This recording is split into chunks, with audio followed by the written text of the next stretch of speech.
Welcome to deco vlogs. ഇന്ന് ഡെക്കോന് വേണ്ടി സംസാരിക്കുന്നത് അവൻ്റെ അമ്മയാണ്. ഞാനും ഡെക്കോൻ്റെ അച്ഛനും കൂടെ ഇന്ന് രാവിലെയാണ് തീരുമാനിച്ചത് ഡെക്കോനായിട്ടൊന്ന് പുറത്തു പോകണമെന്ന്. ഇതും പറഞ്ഞ് ഡെക്കോൻ്റെ അച്ഛൻ ജോലിക്ക് പോവുകയും ചെയ്തു. ഞാനിരുന്ന് ആലോചിച്ച് ലാസ്റ്റാണ് തീരുമാനിച്ചത് വല്ലാർപാടം പള്ളി വരെ ഒന്ന് പോകാമെന്ന്. അങ്ങനെ ഞാനും ഡെക്കോയും കൂടെ KSRTC ബസ് പിടിച്ച് എറണാകുളത്തേക്ക് പോകാൻ തീരുമാനിച്ചു. ഡെക്കോനാണെങ്കിൽ വണ്ടിയിൽ കയറാൻ ഒട്ടും താല്പര്യമില്ലായിരുന്നു. എപ്പോഴും അച്ഛൻ്റെ കൂടെ പോകാനാണ് അവനിഷ്ടം. ഞങ്ങളങ്ങനെ ഡെക്കോൻ്റെ അച്ഛൻ്റെ അടുത്ത് എത്തി. ഡെക്കോനെ അച്ഛനെ കണ്ടു കഴിഞ്ഞപ്പോഴാണ് ശരിക്കും പറഞ്ഞു കഴിഞ്ഞാൽ ശ്വാസം നേരെ വീണത്. അച്ഛനാണെങ്കിൽ ഡെക്കോന് വേണ്ടി എന്തൊക്കെയോ ഗിഫ്റ്റൊക്കെ കരുതി വെച്ചിട്ടുണ്ടായിരുന്നു.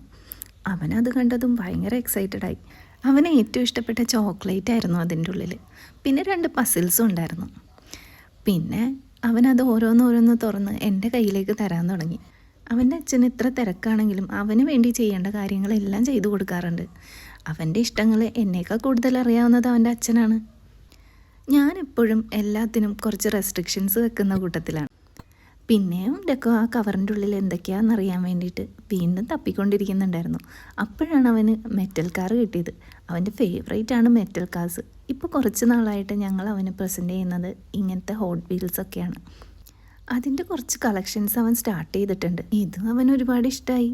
കാരണം ഇന്നിട്ട ഡ്രസ്സിൻ്റെ അതേ ഷെയ്ഡ് തന്നെയായിരുന്നു ആ കാറിന്. അതെങ്ങനെ സംഭവിച്ചു എന്ന് എനിക്കറിയില്ല. അതുകൊണ്ട് തന്നെ അവൻ സൂപ്പർ എക്സൈറ്റഡ് ആയിരുന്നു.